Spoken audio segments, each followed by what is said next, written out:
What's up guys, my name is Mars, welcome back to another video. Today here back to my F1 2019 career mode episode 13, and today is going down Hungarian Grand Prix. So if you haven't watched the previous episode, I highly recommend to go check it out. And unfortunately our upgrade for the chassis side of things unfortunately failed, so yeah, we have to suck at the pain and continue with our career mode. And in the performance chart, as you can see, we remain best of the rest, so that's what matters. Now Ferrari and Red Bull pressurizing a little bit. Mercedes Ferrari brought a minor upgrade, but we Renault, Racing Point and Haas getting closer, not Haas, just Renault and Racing Point getting closer to us, and Williams making huge progress. So can we see Williams not being the slowest car? They're making great progress of the course of the season, so it's very good to see. And the grid now is getting closer, so that's what we want to see. We want close racing, we want mixed grids, and yeah, there you go. It seems for now the performance chart is telling this story, but remember that the performance chart doesn't tell the whole story. But let's see if we can be best of the racing this weekend. I really want to beat Lucas Weber. He led the early stages of the German Grand Prix, spoiler alert if you haven't watched the previous episode.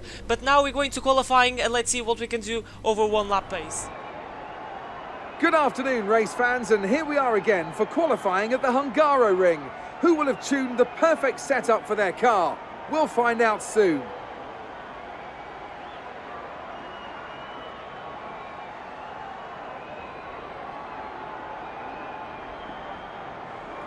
Now then, Anthony Davidson, you're not getting any younger, but you have been involved in your fair share of qualifying sessions in an illustrious 30-year career. How do you deal with the pressure when you have that one chance to deliver a perfect lap? It's not so much about dealing with the pressure, it's more about how you approach the risk and just how much of it are you willing to take. You're constantly balancing the car on the edge of grip from braking, cornering and traction, and over the course of a lap, it's easy to get that balance wrong, and that's why achieving the perfect lap is almost impossible. As you say, I've been doing this 30 years now, and it never gets any easier. And here we are in Q1, just doing our first lap, and yeah, this section of the track, the second sector, is the part of the track that we are stronger. So it was a tidy lap with some mistakes, but I think this should be enough to get us in the key 2. Jesus, I was forgetting that key 2 comes after key 3. I don't know what I'm saying, but here we go, last corner. We're going to open the DRS, and now is foot to the throttle, and we're going to cross the line and set a 118.4. So we're actually ahead of Gasly, so that's pretty impressive.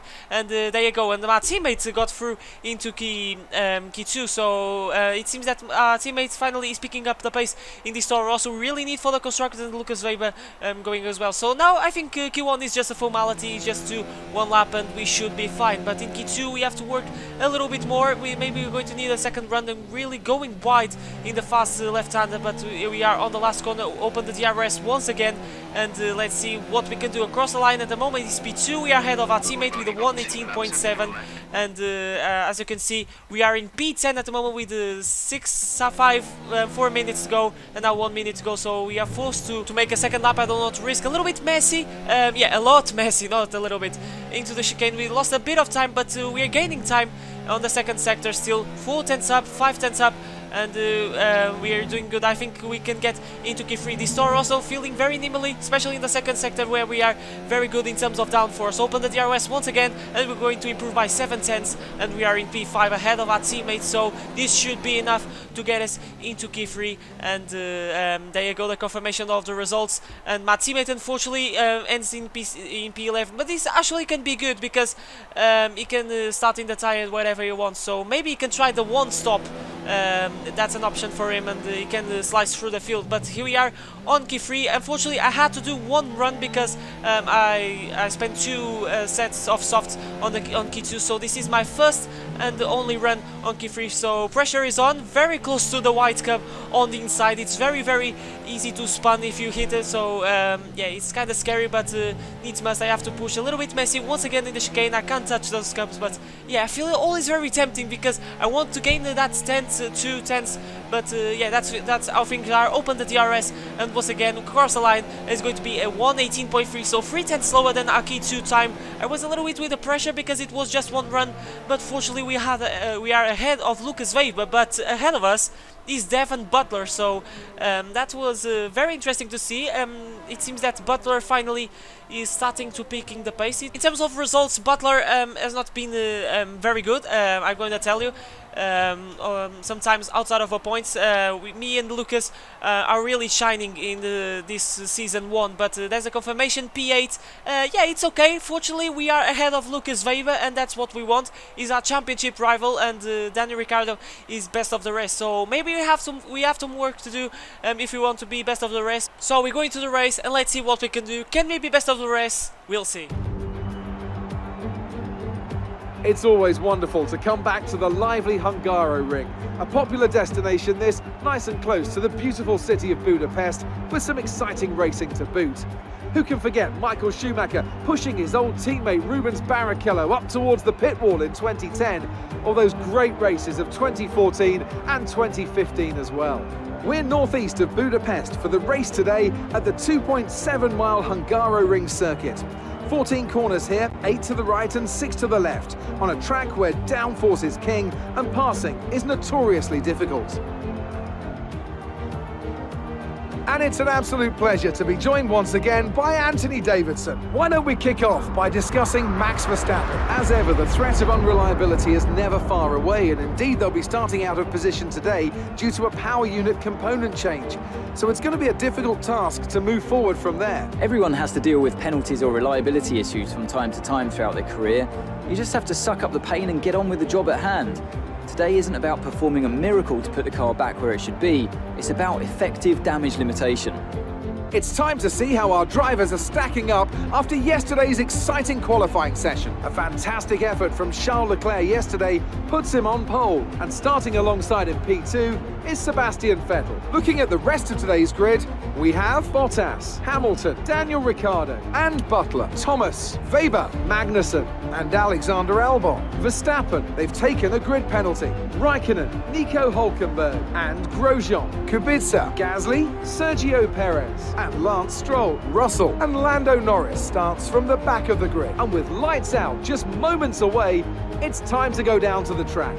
Here we are on the track, not in P8 but in P7 thanks to a grid penalty of Max Verstappen. It was actually on pole, so that's very unfortunate. Verstappen has been very strong in this season 1, but here we are on the grid, P7.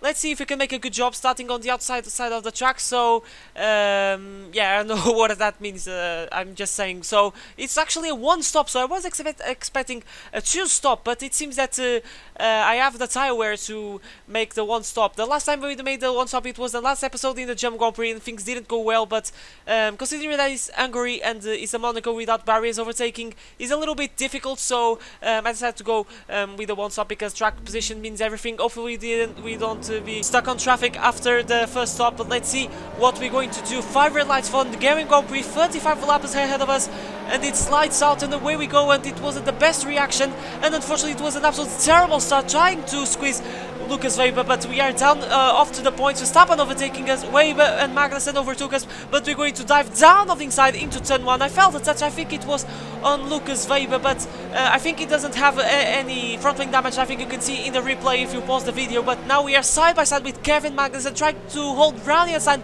go for the long way round. Now we're going to have the inside, so we're going to pinch a little bit, and we do so, and that's us into P8. Yes, it is P8, Jesus, I was forgetting, but yeah, the 2 Ferraris leading the way, and best of the rest is Daniel Ricciardo. Now we are trying to chasing down Devon Butler, and here we are in the end of lap 1. Magnussen trying something, really squeezing like a recreation of Schumacher and Barrichello in 2010, so that was fun, but needs must, we have to be very aggressive, and there you go, we remain in P8, so doing a good job, and actually we are pulling away of Kevin Magnussen. So first laps, the pace has been really good, and there's Jeff saying if I want to stop some laps later, but I decided to not take the gamble because things went bad in the German Grand Prix, and yeah, there you go, keep current, and there's Verstappen chasing down, slicing through the field and chasing down Kevin Magnussen. There he goes on the inside into turn 1, DRS open. Magnussen doesn't have a chance, he's actually sticking on the outside, but Verstappen is going to squeeze a little bit, and there you go, DRS once again open, and now the next victim is me. So we have to bear in mind that Verstappen is faster, is of our senior team, so we have to be a little bit more careful. But actually we are catching Devon Butler, and in lap 6 I decided to turn the engine down because I think we are close enough to get DRS and get the slipstream and get the move done, because Butler in this first stint is struggling a little bit. So heading to the last corner, and yeah, the air is not affecting us, so the pace differences should be a little bit significant. So there you go, DRS open, overtake mode, rich mix, everything that you can get for the car, and the slipstream on the McLaren, and we're going into turn 1 on the inside. Very clean, missing a little bit the apex. We're going to close a little bit the door. He take a look, try to fight back, but we managed to cover that off, and actually he's vulnerable to Verstappen now. So the Red Bull family doing a very good job in this lap, and there goes Verstappen on the inside, now on the outside, and Devon Butler is going to try to resist, but Verstappen has the downforce of that Red Bull chassis, and there you go. No, downforce is for the aero, not the chassis. I don't know what I'm saying, but there's Verstappen, and he seems really pacey in that Red Bull. And there he goes on the inside on this part of the track. It's not very common. We actually made a little bit contact, banged the wheel a little bit, the wheels. I wasn't expecting to make that dive, and we are trying to fight back a little bit, like saying, yeah, I have to let you go, but I have to show you that I can fence. So yeah, basically it was that.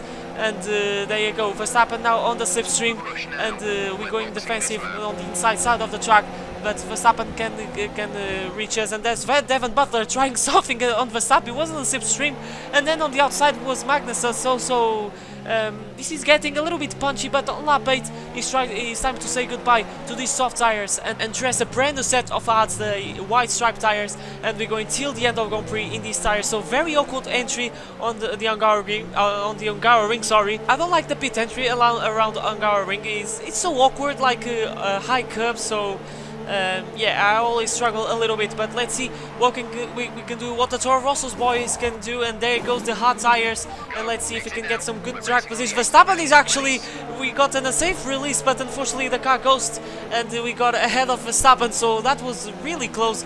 That would be an unsafe release and then a penalty for me in the real life, if the game had yeah, the penalties for unsafe releases. But yeah, this is a video game, it's just ghosting system. And at the moment we are in P14, trying to chase down the Williams of George Russell. But for now we have to bear in mind that Verstappen is faster, and there you go, he's on a slipstream with the DRS open, but actually he's not gaining at all. So we have the same engine, so that was a little bit awkward, but I decided to let Verstappen go and use him as a tow. I know that this track has a lot of fast corners, and we have some dirty air, but I think I can have a DRS for 1 or 2 laps, and here we are on lap 12, and Verstappen is stuck on traffic. He's struggling to pass George Russell, and talking about George Russell, he's out of the race. He got out of the way, so that's the free position, one less car to worry about. And this is the most important part of the race, because we are stuck on this traffic, and we need to get rid of these guys as fast as we can. And there's Verstappen trying something on Lance Stroll actually going defensive, so the Racing Point not giving any chance to the Red Bull, so getting very punchy these guys. Verstappen actually locked up, and we touch a little bit their gearbox, but let's see what he can do. I think Verstappen can make something on the last corner. He has a lot better tire life and a better car over that Racing Point, and we're going to open the DRS, so we gain a lot of time, so we're getting closer to Verstappen and Stroll, so maybe we can take the pieces of the battle between these two guys. We are in the slipstream of Stroll, but I think he's not enough. Verstappen on the outside of Stroll. We're watching this battle, open the DRS once again, and Verstappen should get the move done, because now he's going to have the inside line, and there you go, and gets P13. Actually, Stroll is he's keeping at bay a little bit, so that was a little bit impressive. Racing Point making good progress, but now it's our turn to do something. Also, maybe we have to wait another lap, or maybe not, because we have a good run. We ran a little bit wide, but the room was there. We hit a little bit of curb, so that was a little bit scary. We could be spun off, because that curb is very dangerous, but yeah, needs must, just send it. We have to go for it. He left the door a little bit open, but needs must, we have to make these moves. And there's Verstappen chasing down Kubica. Not anymore, because Kubica is going to make his stop, and now we should be in the net P7 and best of the rest. That's what I want. So these guys are stopping, including my teammate that is leaving the pits, and we are at the moment in P7, in P11. but eventually we're going to be in P7, but we are not best of the rest at the moment because Daniel Ricciardo is in P5, so, and Verstappen is chasing down. There he goes, Verstappen on the outside in the same place that he tried to overtake Stroll, really hitting hard the brakes because he was very slow, and Verstappen eventually overtook Ricciardo 1 lap later. Now he's at overtake mode, bridge mix, DRS open on the Renault. It should be a pretty easy pass with the Renault engine, and there you go, on the power. That's the work that we've been doing in the engine side of things. Up of inside, very clean move, open the DRS, goodbye Ricciardo, and we are best of the rest. And after that, I'm going to be honest, absolutely nothing happened. It was lonely 16 laps around the Hungaroring. The only thing that happened is that Gasly was charging through the fuel, but we had enough gap to keep behind by 4 seconds, almost 5. But nonetheless, I'm very happy. We were best of the rest in P6. We beat a Red Bull. This one-stop clearly worked, so I was a little bit worried about this race in the beginning of the weekend, but we came out in 6th place. Very happy. Good race weekend. Alright, race over. Take care of the car on the way in.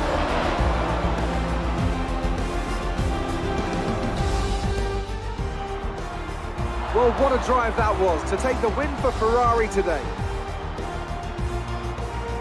Anthony Davidson, how do you think they were able to set themselves apart today?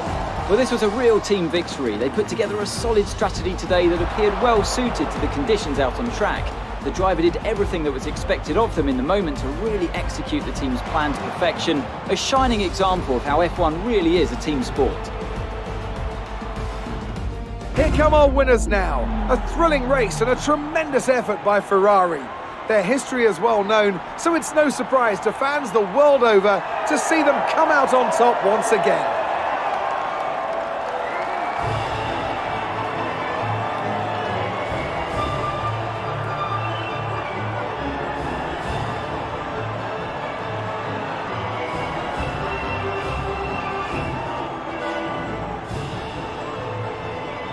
The confirmation of the results, P6, so a very positive weekend. Charles Leclerc won the race with a 2-stop, so that's interesting because almost everyone did a 1-stop, and Lucas Weber did try the 2-stop, but it didn't work and he's outside of the points, so this should be very good for us in the championship. Unfortunately, my teammate didn't slice through the field and he was outside of the points, and now we are in P7. We overtook Lucas Weber and we are 5 points ahead, so a very positive weekend. Like I said, very happy with this result, especially when we use one power unit. I don't think I saw to you guys that we were using one power unit because this is the Monaco without barriers. And in the constructors, we overtook Alfa Romeo, so we are best of the rest in the driver's standings and in the constructors standings, so everything going perfectly in our way. We actually matched in terms of points with Alfa Romeo, so we have some work to do if we want to overtake these guys. But now we have our contract renegotiation to do with Toro Rosso. We're going to keep in Toro Rosso, obviously, and yeah, that's half part of the season, and we need to do some renegotiation. So I decided to go level 1 with a piece of efficiency and 2 with the upgrade speed. I decided to be a little bit more careful because I didn't want to happen what happened in the last negotiation, where we lost basically all the perks because I failed the renegotiations and we only just got the negotiations successful. So now we have to finish in P8 in both qualifying and races. We have the first driver and the team goal is hard, so things are going in our way. Finally we have a good contract, so we're going to get more resource points and continue the development of the car. The next episode, guys, is going to be the Belgian Grand Prix. Thank you so much for watching. Leave a like if you enjoyed, subscribe to channel to see plenty more Formula 1 content. It really motivates me to make more, and like I said, things going our way, and we're going to fit a fresh new power unit for the next Grand Prix that is going to be around the Belgian. That we need some straight line speed in that circuit. So now we are in the R&D tree, and we're going to buy the upgrade that failed in the beginning of the episode and should be ready for the next race. And the durability upgrade, I don't buy a durability upgrade for quite a while, so we're going to do that, and it's going to be for the internal combustion energy because I struggle a lot in the last 2 races with the ICE, so we need some durability for that because it's going to be very important, especially in power tracks. That is going to be in the next 2 episodes, Belgium and Italy. So it was a very positive episode. I said like the 1000th time in this episode, but guys, once again, free upgrades coming in our way. But thank you so much for watching. Leave a like if you enjoyed, subscribe and if new, try to bring career mode more frequently. Really enjoying this series, so for me is everything. everything, I'm going to say goodbye. But first, before finishing the video, I'm going to say that in the next episode we're going to have some pretty tasty driver transfers. Stay tuned.